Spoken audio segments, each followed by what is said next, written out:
For it to be such a major weekend in boxing this past weekend, boxing probably took the biggest L that it did as an entire sport in a long time. With all of these major fights, why did boxing take the L that it did this weekend? Because of all of the fighters fighting on the back foot. If not only fighting on the back foot, moving around the ring and running. I usually don't like to use that term running because I understand that in boxing, the objective is to hit and not be hit.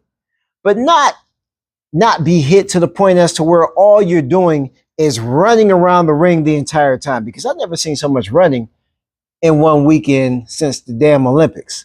You know, so you've got Efe Ajagba who fought Martin Bakole. I've never seen Efe Ajagba move like that that much. It reminded me of when Anthony Joshua fought Andy Ruiz for the second time, and all he did was run around the ring. Like, these guys are afraid to get hit, not because, I believe, because they don't have confidence in their defense. I don't believe that a lot of these guys have confidence in their defense like they need to. There's no catching and shooting. There's no slipping and catching. There's no, catch shoot. There's not enough of that going on. Now, are there certain scenarios as to where that shouldn't take place? Absolutely. And the only person who gets a nod from me when it comes to that is Efe Ajagba when it comes to Martin Bakole. Martin Bakole has terrible footwork. Terrible footwork. Go back and watch it. His feet don't match his hands. Horrible footwork. However, the weight difference, and these are some of the technical nuances in boxing that get overlooked. The weight difference between Bakole and Ajagba is huge. You wouldn't allow that big of a weight difference, a 40, 50-pound weight difference in welterweight, in middleweight, and super middleweight, in any of these other bantamweight weight classes. However, heavyweight is the main weight class where there is a huge difference between the weight classes, and you don't want to sit there and get hit by that. So I don't blame Efe Ajagba when it comes to not wanting to sit there and trade, which he did eventually sit there and trade a few times with Martin Bakole. However, because of the inconsistency with heavyweights, because that's something I can't stand, is the fact that heavyweight has no 6, 7, hydrate up to 10 pound, weight difference or whatever. Somebody 280 could fight somebody 220. We've seen it. Somebody 300 could fight somebody 240. We've seen it.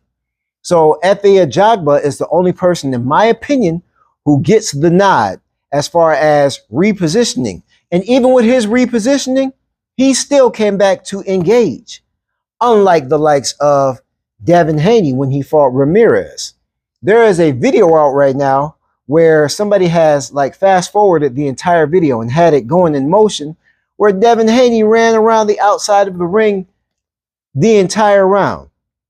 And before the Canelo Skull fight, it was on record that the Haney Ramirez fight had the lowest output of punches ever on record in the history of boxing.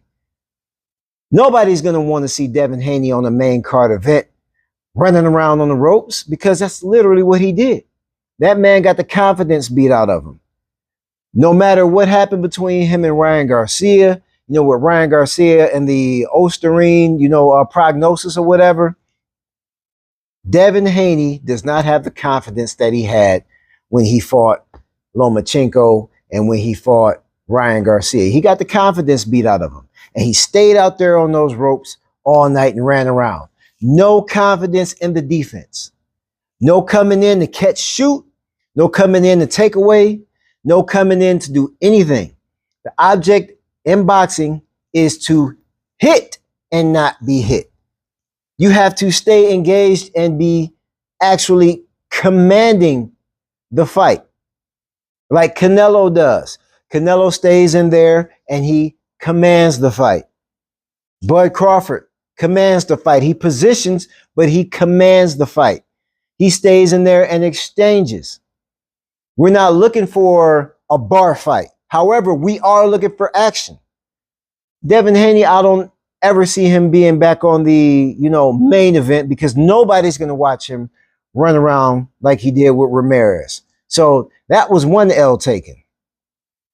The second L taken was Canelo and the William Skull fight. And these are, big name fights. William Skull had the IBF belt. However, nobody expected to watch Ice Capades. Because I swear, all the Ice Capade, and I get it, Cuban boxing, they all have the greatest footwork. They all have the slick, great footwork as to where, they can get out the way or whatever the case is. But that man right there is one of the worst runners I have ever seen. Him and Devin Haney got in competition.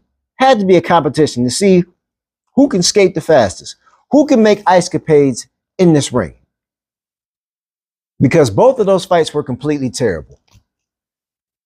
Canelo said that he was upset with that type of fighter. And to William Skull's defense, Canelo also does not have good footwork. He has slow feet, and Canelo never double jabs.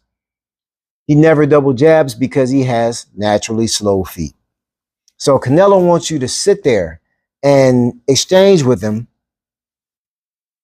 And that's not a good idea for William Skull. So he's got to reposition and pivot and get his shots off.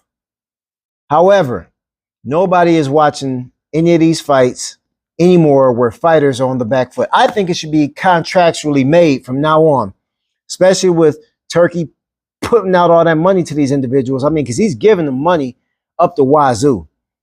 All you promoters, if you're watching this video, I hope you watch this video. All you promoters, all you people who are putting money on these fighters, paying them to come out there and fight, make it a contractual obligation that they have to at least throw or land a certain amount of punches each round. Because you guys, y'all are going to lose business. Y'all are going to lose subscriptions. Y'all are going to lose pay-per-views.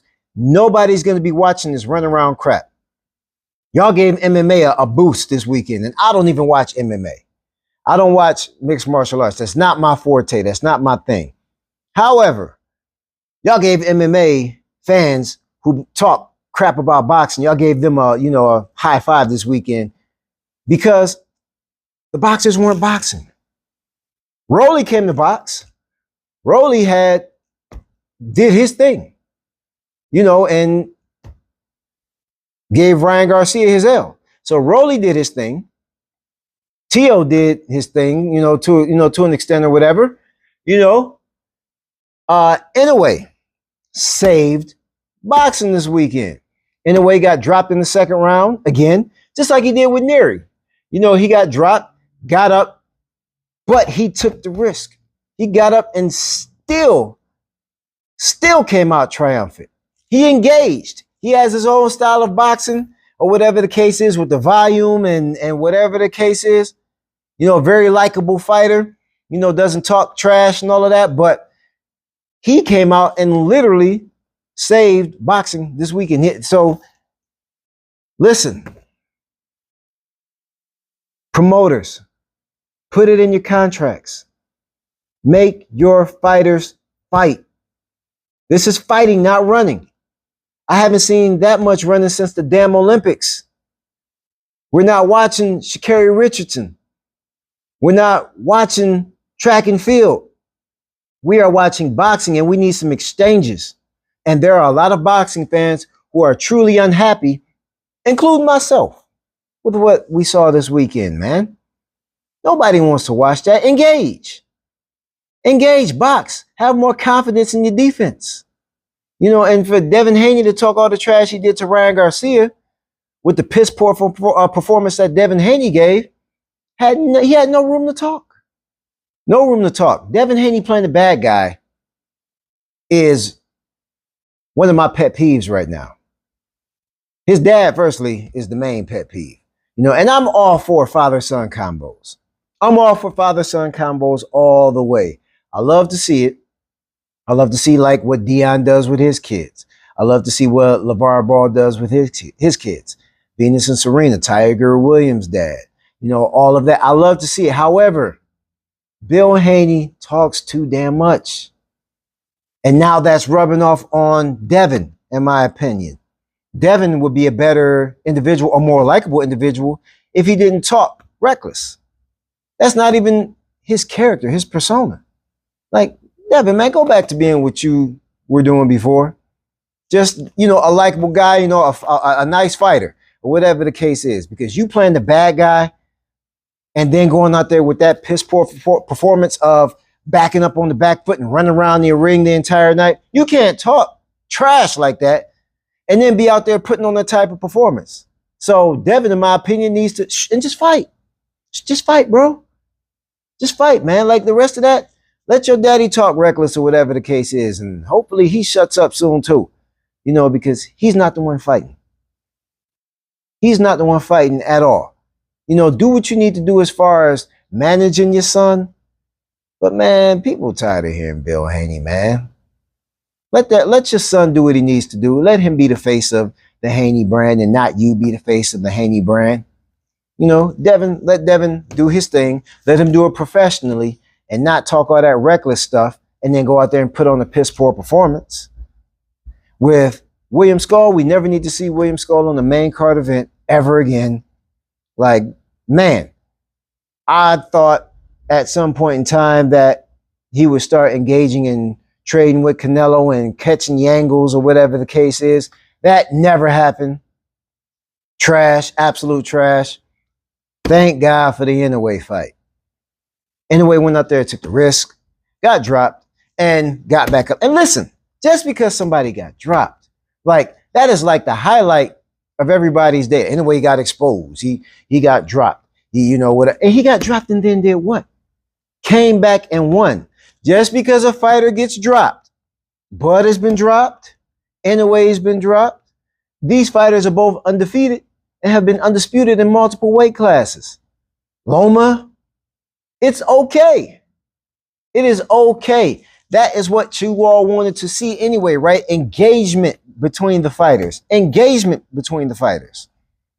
Not running around. Not the Devin Haney dance. Not the William Skull skates. That's not what we're looking to see. So when a fighter comes out there, gives their all, goes through a little turmoil, and I like that. Because what it's showing is that Inoue has the ability to do something that a lot of fighters don't know how to do. And that is adjust. If a fighter can adjust and they come out there with the same game plan that they had at the beginning, when it gets to the later rounds, they're going to be in trouble. Floyd got rocked by Mosley. He took a couple shots by Judah. Chop. He knew how to adjust afterwards. Maidana, you have to be able to adjust in order to be a great fighter. Inoue is showing his ability to adjust during the fight.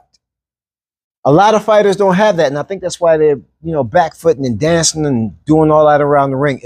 Listen, like I said before, promoters, I'm going back to it. Please, promoters. The Zone, Top Rank, Matchroom, Queensberry, put it in your contracts to make your fighters up their output. William Skull shouldn't get paid. He shouldn't get paid for that. Paid for what? This is not Dancing with the Stars. I didn't turn on, Soul Train line. Don't pay them to dance. Pay them to fight. Pay them to fight. Therefore, put into their contracts, you have to throw this many punches or land this many punches per round, or your contract states that each round you don't give the output that needs to be output, you miss a certain percentage of funds. Take 20% of their funds and watch the tenacity pick up, because everybody's just fighting for money nowadays anyway, right? I mean, turkey pan these boys, right? So everybody's just fighting for money. So if everybody's fighting for money, make them earn their money. So, okay, this is a 3-minute round. You need to go out there and land you need to throw at least 30 punches, land 12, solid. Or you need to throw at least 35 punches, land 15. If you don't throw 35 and land 15, then 20% of your purse will be affected for this round. And then the same goes for the next rounds. Man, get these boys off, get the foot in their butt. I'm really trying to keep this clean and PG, but get y'all foot in their butts. Get some output up. If you start consequenting them for not putting out that output, man, they'll change and they'll start getting busy out in that ring. So that's what we want to see. That's what fight fans want to see. We want to see them getting busy. Y'all gave MMA a boost. Boxing, y'all in debt.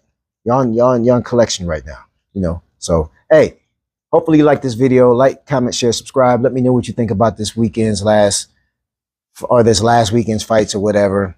I'm thirsty. I'm about to get out of here and get to work. So like, comment, share, subscribe. I'll see y'all next time.